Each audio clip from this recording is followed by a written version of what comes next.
Picture this. A train barrels through the night, stuffed with cash, 2.6 million pounds, more than Britain's ever lost in one go. Then, in 1963, a gang stops it cold. How? Military precision, a twisted mind, and a plan so bold it sounds like fiction. Welcome to the Mastermind Files True Crime, where we peel back the layers of history's slickest schemes. Today, we're diving into the great train robbery, a heist that didn't just steal money, but outsmarted an entire nation. What drove this shadowy genius to pull it off? And what can we learn from his game? Stick around, things are about to get cunning. It's August 7th, 1963, just past midnight. A Royal Mail train rumbles out of Glasgow, bound for London, its cargo hold brimming with used banknotes. 2.6 million pounds, or about 50 million pounds today. To most, it's just another run. But to one man, it's a jackpot begging to be cracked. Enter Bruce Reynolds, a sharp-dressed crook with a sharper mind, a Londoner who'd spent years climbing the underworld's ranks. He wasn't your typical thug. Reynolds had charm, a cool head, and a knack for seeing the world like a chessboard. This wasn't about smashing and grabbing. It was about outthinking everyone. Reynolds had been dreaming big since his teens.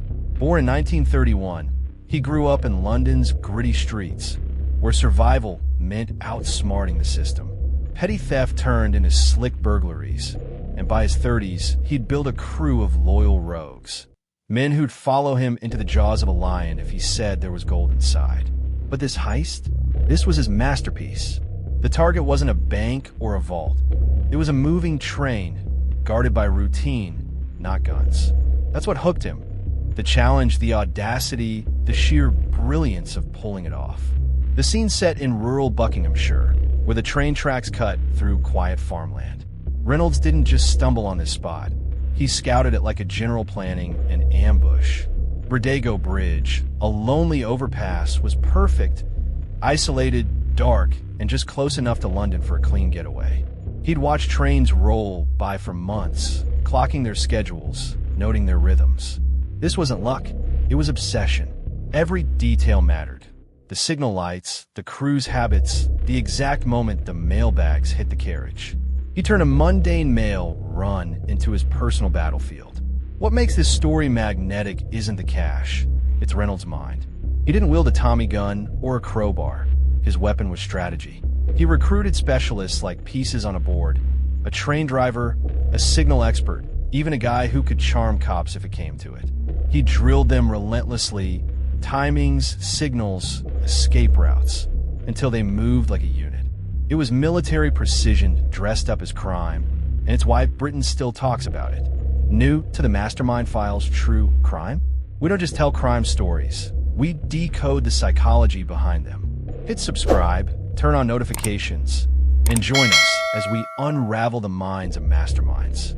Reynolds' brilliance wasn't loud, it was calculated. He knew violence would muddy the plan, so he banned guns. We're not killers, he'd say. We're thieves. That restraint took guts, and a twisted kind of honor. He wasn't there to hurt, he was there to win. By August 8th, 1963, his crew was ready. 15 men, each with a role, each trusting Reynolds to thread the needle. The train was coming, the night was dark, and the stakes were sky high. But here's the tease. This wasn't just about money. Reynolds wasn't some desperate hood. He had a vision. Was it pride? Revenge? Or something darker, buried in his psyche?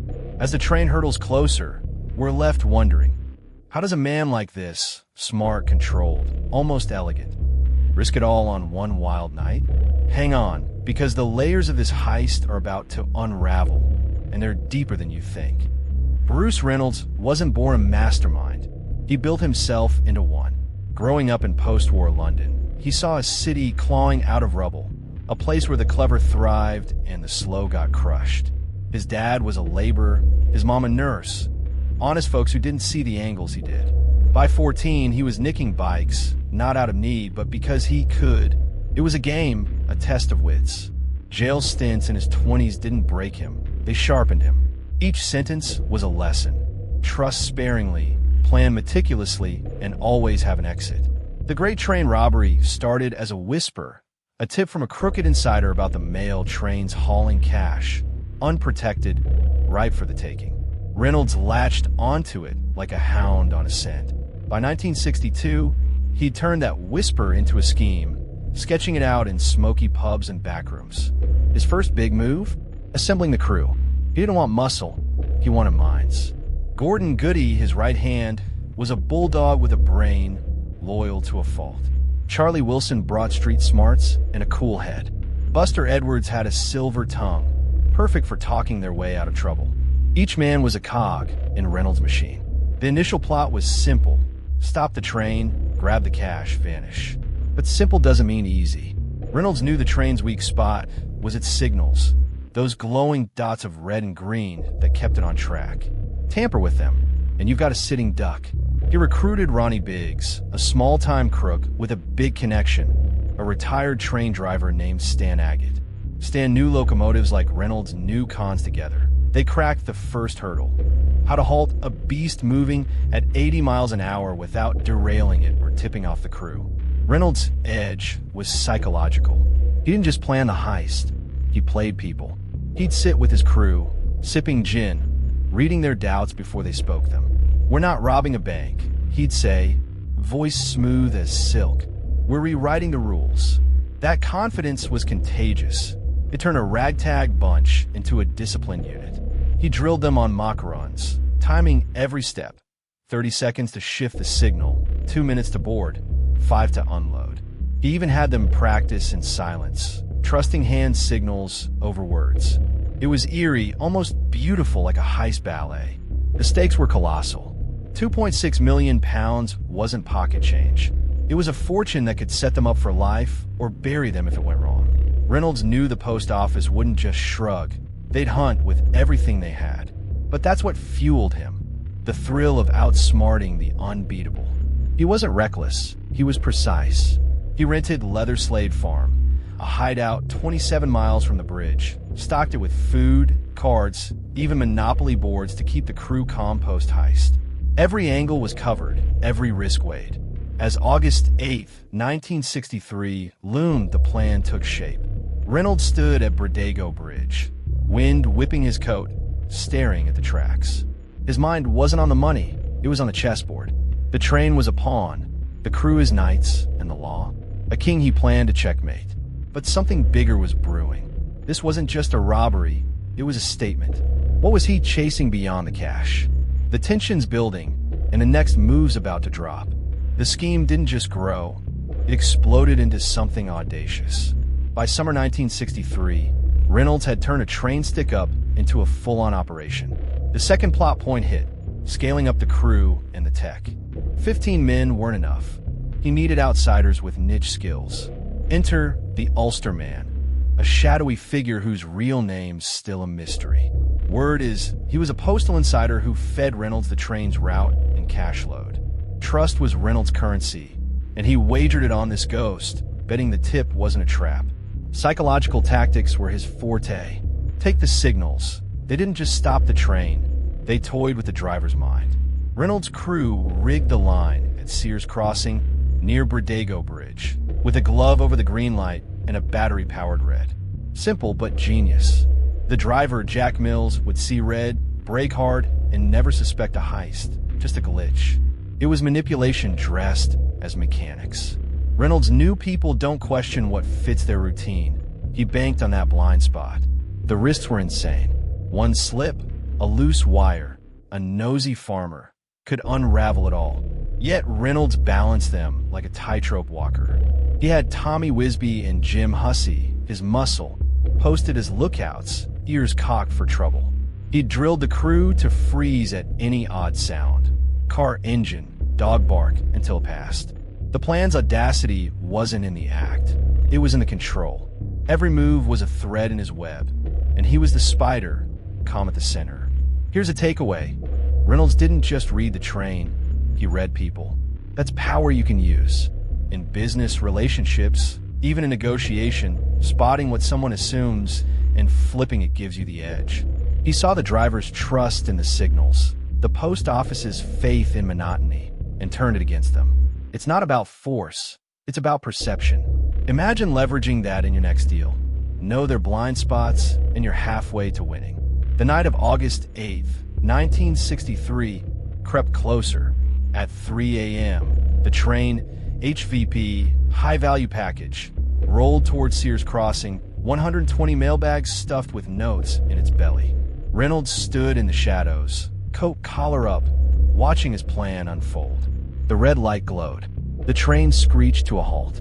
His crew swarmed, silent, swift, precise. They uncoupled the engine, forced Mills to drive it 500 yards to Bradego Bridge, and hit the mail car. No shots, no chaos, just clockwork. But the tension spiking. 15 men, a moving train, a rural nowhere. Something's got to give. Was it the driver's stubbornness? A flaw in the timing? Or a crack in the crew? The heist's rolling now, and the next twist's about to hit like a freight train. The heist was mid-flight when the twist slammed in. Chaos inside the mail car. Reynolds had planned for silence, speed, and control, but Jack Mills, the driver, wasn't playing along. At Bradego Bridge, the crew breached the carriage expecting a quick grab. 120 bags, 2.6 million pounds, in and out. Instead, Mills resisted. A scuffle broke out, and one of the gang, likely Bill Bowl, cracked him with a metal bar. Blood hit the floor, Mills slumped, and the plan teetered. Reynolds hadn't wanted violence, but there it was, a jagged scar on his perfect scheme. The psychological fallout was instant. Reynolds didn't flinch, he couldn't. Keep moving, he barked, voice steady as steel. The crew hauled bags, but the air shifted. Fear crept in. Fear of a murder rap. Fear of louder sirens. Reynolds recalibrated on the fly. He'd banned guns to keep it clean, but this was a mess he hadn't scripted. His mind raced. Stick to the exit, bury the mistake, outthink the fallout. That cool head was his edge, turning panic into purpose. Picture it. Sacks piling in the dark, a driver groaning, the crew's breath fogging the night air. Suggestive, not gory. A cracked pipe dripping, a shadow stretching over the tracks. It's cerebral, not bloody, and that's where Reynolds shone. He didn't rage or fold. He adjusted. The haul hit the vans, 2 Land Rovers, a lorry, parked under the bridge. 18 minutes flat, and they were gone, peeling toward Leather Slate Farm. But Mills' blood was a ghost trailing them, a whisper of trouble brewing. The pressure was crushing now. Scotland Yard wouldn't just chase cash. They'd hunt a wounded man's attackers. Reynolds knew it. At the farm, he burned a map corner, eyes flicking over his crew. Trust was fraying. Someone could crack, someone could talk. To our loyal subscribers, thanks for decoding these masterminds with us on the Mastermind Files True Crime. Keep those comments coming. We love hearing your theories. And if you're new here, hit that like button and subscribe for more. The twist wasn't just Mills. It was Reynolds' gamble unraveling. He'd sold this as a clean job, a gentleman's heist. Now, it was dirty, and the crew felt it. Goody glared, Wilson paced, Biggs muttered about coppers. Reynolds held the line, voice low. We stick together, we walk away. But the dark tease loomed. One mistake could domino into disaster. The farm was a ticking clock. How long before the law closed in? What's next isn't just escape, it's survival. The aftermath was a pressure cooker. Mills' injury wasn't fatal. He'd live, but it lit a fire under the post office and Scotland Yard. The third plot point crashed in. The manhunt escalated, and Reynolds doubled down. At Leather Slate Farm, the crew hunkered down, counting cash by lamplight. 2.6 million pounds split into stacks. But the air was thick with tension. Fingerprints smeared the walls. Monopoly pieces littered the floor. Sloppy traces of a crew fraying at the edges. Reynolds saw it, felt it, and knew they couldn't stay. His mental strain was palpable. He'd orchestrated a symphony, but one sour note. Mills threatened the whole tune. He paced the farmhouse, mind spinning. Burn the vans? Split the loot now? Scatter? His boldest gamble came next. Stay put, let the heat pass, then slip away. It was a psychological bluff. Cops would expect a frantic dash, not a calm hideout. He ordered the crew to play cards, act normal, while he listened for engines in the distance. That control, That nerve was his genius under fire. The obstacles piled up. Radio crackled with news. Armed robbers hit mail train. Descriptions were vague, but the net was tightening. Reynolds outsmarted pursuers with misdirection. Vans ditched miles away. Routes zigzagged to confuse trackers. He even had Buster Edwards charm a local, spinning a yarn about a fishing trip if anyone snooped. It was desperate, brilliant, and razor-thin. The crew's trust wobbled. Goody wanted out, Biggs feared a snitch, but Reynolds held them, a conductor in a storm. Here's a lesson. Reynolds' risk assessment was razor-sharp. He weighed every move, hide or run, talk or silence, and picked the play with the best odds. In life, that's negotiation gold. Facing a tough call at work or home. Map the risks, read the room, and commit. He didn't freeze, he acted. You could too. Turn pressure into power by seeing the board clearly. The stakes soared. By August 10th, 1963, tips flooded Scotland Yard. Farm sightings, tire tracks. Reynolds sensed the noose. He split the cash, £150,000 per man, and ordered a phased exit. But the tease hangs. Was it too late? A neighbor's glance, a careless print. Something's lurking, ready to snap. The climax is barreling closer, and it's anyone's guess who breaks first. The climax roared in like a runaway train. By August 12th, 1963, Leather Slave Farm was a powder keg. Cash counted, vans torched, crew itching to bolt. Reynolds pushed for one last play. Hold tight, let the trail cool. But Scotland Yard wasn't cooling. They were closing. Fingerprints, monopoly boards, a farmer's tip.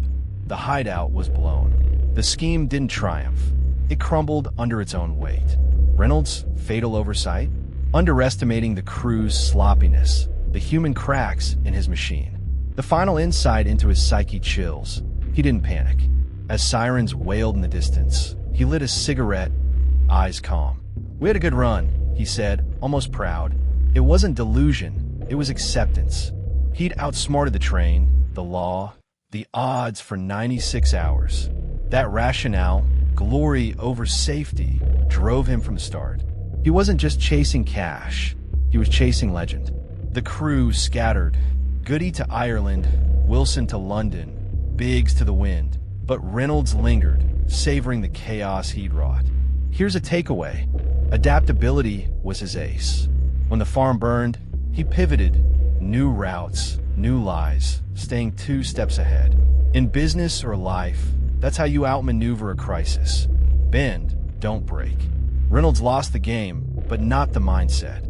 Imagine flipping a setback, a lost deal, a fight, into a fresh play. That's his gift to us, the art of the shift. The end was messy. By late August, arrests piled up, Edwards nabbed in London, Goody cornered overseas. Reynolds slipped away, a ghost in Europe, but the law's reach grew. He'd spend years on the run, caught in 1968, sentenced to 25 years. The loot? Mostly gone, spent, hidden, or seized. So, here's the question. Was it worth it? A mind like his, bending the world to his will. Did the thrill outweigh the fall? What drives a man to risk it all for a crown made of shadows? Chew on that, and let's hear your take. The great train robbery didn't just fade. It etched itself into Britain's bones. Reynolds' legacy isn't the £2.6 million. Most of it vanished, a whisper in the wind, but the psychological imprint. He turned a mail train into a myth, a heist into a mind game that still hooks us. His rise rewrote crime's playbook. Precision over brute force, brains over blood. His fall, a stark lesson in control's limits. Scotland Yard didn't just catch a gang. They dismantled a legend, piece by sloppy piece. The impact lingers. Post-1963, mail trains got armed guards, signals got locks. Reynolds forced the system to rethink itself. He reshaped how we see power, not in fists, but in foresight. Influence wasn't his gun. It was his blueprint, his calm in the storm. Yet the enigma sticks. Why chase a prize you can't keep? Was it ego, defiance, or a hunger we all feel, buried deep? He served 10 years, paroled in 1978. died quiet in 2013. But his shadow? It's louder than ever. Reflect on this. Reynolds gambled everything to prove he could. That's the unsettling hook. How far would you push to outsmart your world? He didn't just steal cash. He stole our imagination, leaving us to wrestle with what mastery really costs. If you've enjoyed decoding the strategy behind this criminal mind, subscribe to the Mastermind Files True Crime. We don't just tell crime stories, we decode the psychology behind them, daily at 5 p.m. Eastern Daylight Time. Hit subscribe, turn on notifications, and share your thoughts in the comments. Join us for more deep dives into the minds of masterminds.